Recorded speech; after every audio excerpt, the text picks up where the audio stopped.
O presidente Lula teve um almoço hoje com o senador Everton Rocha. Ele é o relator da indicação de Jorge Messias ao STF. Lula está tratando de contornar uma crise com o presidente do Senado, Davi Alcolumbre, exatamente por causa da escolha desse nome, o que é até aqui o advogado-geral da União para o STF. Veja na reportagem de Luciana Amaral. O almoço no Palácio do Planalto ficou de fora da agenda oficial, mas foi o primeiro passo do presidente Lula para tentar reverter o clima desfavorável a Jorge Messias. O senador Everton Rocha, relator da indicação, é articulador influente e próximo ao presidente do Senado, Davi Alcolumbre. O Everton já sinalizou um parecer favorável a Messias. O político é um dos vice-líderes do governo no Senado e tem ligações com Flávio Dino, outro ministro do STF indicado por Lula. Mesmo assim, o Planalto busca mapear as resistências e amenizar a crise com Alcolumbre. O presidente do Senado marcou a sabatina de Jorge Messias para o dia 10 de dezembro, tempo curto na avaliação de governistas. Mas a votação pode ficar para o ano que vem. Isso porque o Planalto ainda não mandou os papéis necessários para oficializar a indicação. Em um tom atípico, ainda mais para um domingo, Alcolumbre divulgou uma nota em que se diz perplexo pela ausência da mensagem, o que seria uma interferência indevida no cronograma estabelecido pelo Senado. Ele reclamou ainda de informações de que estaria exigindo cargos no governo para aprovar o nome de Messias. A ministra Gleisi Hoffmann logo procurou colocar panos quentes. Pelas redes sociais, afirmou que o Planalto jamais consideraria rebaixar a relação a fisiologismo ou negociações, e que o governo repele esse tipo de insinuação. A oposição e até mesmo parte dos evangélicos dizem que antes de ser evangélico, Messias é petista, numa narrativa excludente entre os dois fatos para tentar desqualificá-lo. Nem a própria base aliada do governo tem defendido Messias publicamente com afinco. Enquanto isso, o advogado-geral da União continua o périplo pelos gabinetes dos senadores. Inclusive, procurou o presidente da Frente Parlamentar Evangélica, senador Carlos Viana, para um encontro com a bancada, que tem 17 senadores. Primeiro, eu estou ouvindo os senadores, estou conversando com um por um deles para saber quais os que estão dispostos a participar.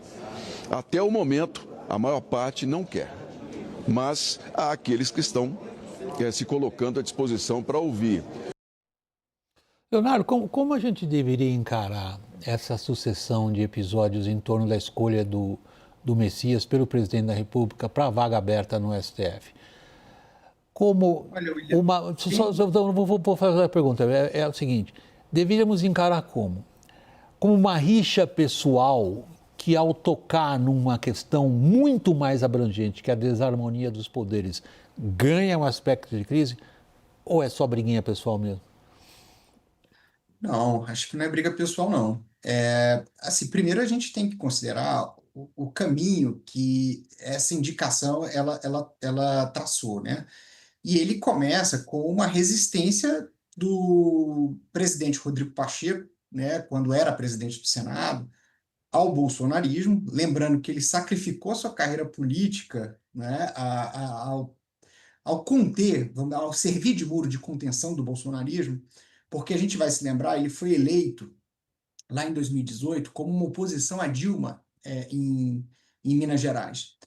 Na primeira metade do governo Lula, ele fez o mesmo papel, e Davi Alcolumbre também faz esse papel, né, de conter ali uma Câmara mais conservadora, bolsonarista, arisca.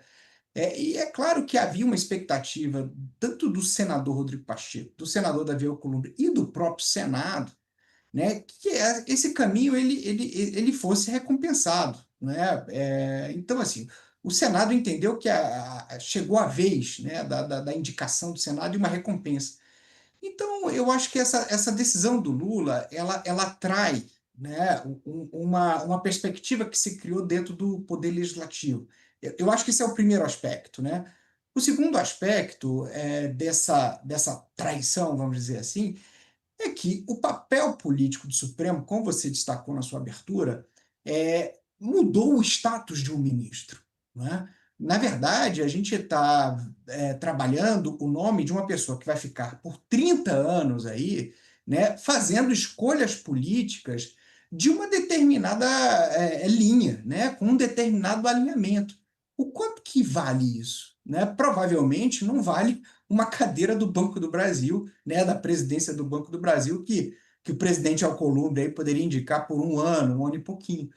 Então, eu acho que mudou o patamar do STF, mudou o patamar, o peso de uma cadeira, né? Isso por atuação política do próprio Supremo. E aí o Congresso olha e diz assim: poxa, mas se o Supremo se tornou uma casa política, eu tenho que participar desse processo.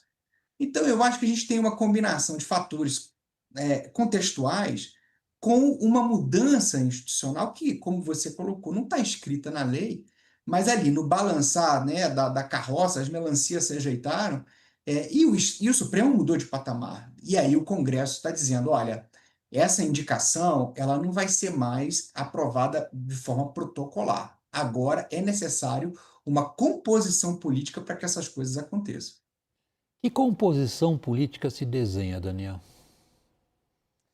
Olha, William, se eu puder pegar um pouco o raciocínio do Léo e responder a sua pergunta, os presidentes da República, não só Lula, se a gente pegar o governo de Jair Bolsonaro, foi mais ou menos a mesma coisa com as indicações que ele fez, André Mendonça e Cássio Nunes Marques, os presidentes perceberam a importância estratégica da Suprema Corte com a hipertrofia judicial que existe nos últimos 5, 10, 15 anos. E abriram mão de qualquer parcimônia em escolher seus indicados com uma predominância do partidarismo e da fidelidade política. Lula podia abrir mão disso, está no 3º mandato, possivelmente indo para o 4º. É fato que o governante de turno, o grupo político que está no executivo, terá sempre poucos incentivos para abrir mão dessa lógica que predominou. Mas, ora, é também o papel institucional do Senado dizer: opa, peraí, deixa eu servir aqui como um muro de contenção, porque isso que você adotou como estratégia nos últimos 10, 15 anos, reforçada agora, não está fazendo bem. Agora, me parece, aí eu vou na sua pergunta, William, o Supremo tem imposto ali algumas ameaças para o Senado. Existe um jogo ali que é percebido como um jogo de risco para o Senado e para a Câmara, para o mundo político do Congresso em Brasília, que é a caça às emendas parlamentares. Os malfeitos provocados por desvios de recursos oriundos de emendas parlamentares. Isso está chegando a um ponto decisivo no Supremo. O Senado está dizendo: opa, eu quero alguma ingerência ali. Então, tem cargos à disposição que podem ser negociados? Certamente, fala-se de Banco do Brasil, o CAD está vago e precisa de uma indicação, agências reguladoras, mas é nessa linha. Nenhuma delas vale mais do que alguém que o Senado se considera como seu para jogar esse jogo. No fundo, o que você está dizendo, Daniel, o jogo que importa é o jogo de quem manda em quem. Porque a descrição que você faz do ambiente político é a seguinte: não há a menor novidade para nenhum de nós, desde a Constituição de 88, que os presidentes nomeiam as pessoas que lhes parecem de sua confiança. A advogada-geral da União, Gilmar Mendes, foi, por exemplo, lá atrás, o Fernando Henrique. Não é isso que está em jogo, pelo que você descreve, o Leonardo também.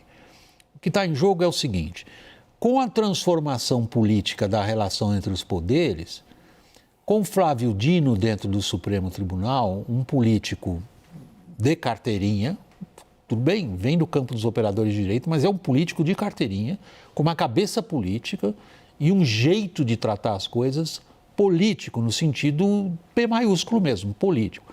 Agora vem um político cuja tese de doutorado é uma exaltação de tudo que o PT, o partido do presidente, consideram essencial que seja realizado.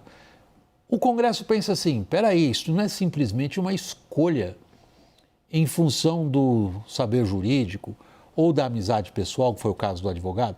Isto é uma armação para cima dos poderes que o Legislativo veio alcançando.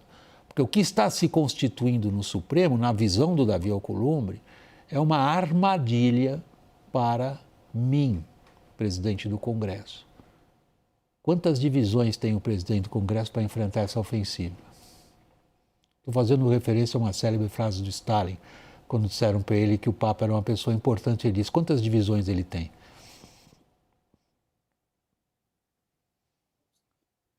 William, eu acho que você definiu de uma maneira muito clara do que se trata, né? A gente está fazendo uma definição política de longo prazo, né? A gente está faccionando o Supremo Tribunal Federal, né? Os colegas aqui de Brasília, eles dizem, já não se escolhe mais ministro pelo currículo, né? Enfim, não importa mais se o cara foi um grande autor do direito, um grande pesquisador, e mesmo aquelas questões importantes, né, para a esquerda, como a representatividade, que foi tão significativa lá atrás, também não entrou no cálculo. O que entra agora é o jogo de poder de forma mais pura e bruta, né, como você coloca. E claramente o ministro Flávio Dino ele tem um botão da bomba atômica debaixo da mesa dele, esperando ter poder suficiente, né, para poder ter garantia suficiente para poder apertar, que é um cancelamento das emendas parlamentares, né, a decretação da inconstitucionalidade, da impositividade das emendas. E isso, de fato, assusta o Congresso, né, que não quer retornar para dentro da garrafa, não quer perder as prerrogativas que conquistou recentemente. Então, eu acho que o Alcolumbre, sem querer, ele colocou luz sobre uma questão, dizendo assim, vem cá, pessoal, vamos falar sério, isso aqui não é mais cargo, isso aqui não é mais nada. A gente está tratando de uma questão institucional gravíssima e séria, né? E é curioso que isso tenha se despertado, né, por aquele, né, por Davi Alcolumbre, que é reconhecido por ser um grande negociador e detentor de uma voracidade por espaços no governo. Mas coube a ele, né, colocar claramente que o jogo mudou. E eu acredito que essa é a primeira indicação, com esse cuidado, com essa dificuldade, e todas as outras vão se seguir, né, em razão dessa circunstância, dessa situação que nós travamos, dessa mudança de patamar, né, do Supremo dentro do equilíbrio institucional do país. Ele está em linguagem bem popular, dizendo nesse comunicado de ontem, gente, para de achar que isso aí é probleminha ali de carguinho, porque isso aí a gente sempre resolveu bem, o buraco é mais embaixo. Agora, Daniel, você acompanha aí, você e o Leonardo, aliás, vocês dois aí em Brasília acompanham o hora a hora desse posso dizer, um embate. O que está se desenhando? William, os aliados de Davi Alcolumbre dizem que hoje Messias tem entre 25 e 30 votos.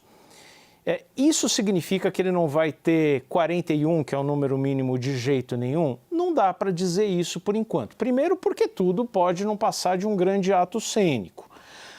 Segundo, porque existem ali alianças que não são tão óbvias, como uma que a gente viu ali, Messias, que é um evangélico, ministro da sua igreja, dizimista, convicto, indo conversar com senadores da bancada evangélica, muitos da oposição que se acredita podem votar nele. Então, nada pode ser tomado nesse momento como definitivo. O que dá para dizer, me parece, é que da forma como tudo foi construído até agora, ou Lula ou Davi Alcolumbre saem desse processo desmoralizados. Um deles vai perder. E já vai perder não só na votação. Se a sabatina for no dia 10, um já sai perdendo. Se a sabatina não for no dia 10, alegando ali 1000 chicanas jurídicas, como o não envio do ato presidencial, já é uma pequena derrota do Poder Executivo. O importante nessa história toda é que o Senado era uma casa até hoje em que o governo Lula se sentia muito confortável e onde obteve vitórias muito expressivas. Vitórias em matéria fiscal, vitórias políticas, conseguiu frear ou prolongar a instalação de CPIs e sai desse processo, certamente, mesmo aprovando o Messias, sai mais frágil. E mais fragilidade é sinônimo, num ano eleitoral, de incerteza e de imprevisibilidade. Leonardo, é horrível a gente ter que constranger convidados nossos a serem breves, né? A gente convida as pessoas para ouvir o que elas têm a dizer e aí a gente pede para elas o seguinte: escuta, o que você tem a dizer podia ser bem curtinho. Desculpa essa falta de cortesia, mas é realmente problema de tempo. Quem perde, Leonardo? Acho que o presidente Lula vai perder. Acho que a carta do presidente Alcolumbre fez um risco no chão, não é? Se ele disse que não tem negociação, eu acho que ele estabeleceu ali uma linha, e pode ser que o Senado e Alcolumbre não ganhem, por exemplo, com uma indicação de Pacheco. Mas eu tendo a achar que hoje o presidente Lula está em desvantagem nessa situação.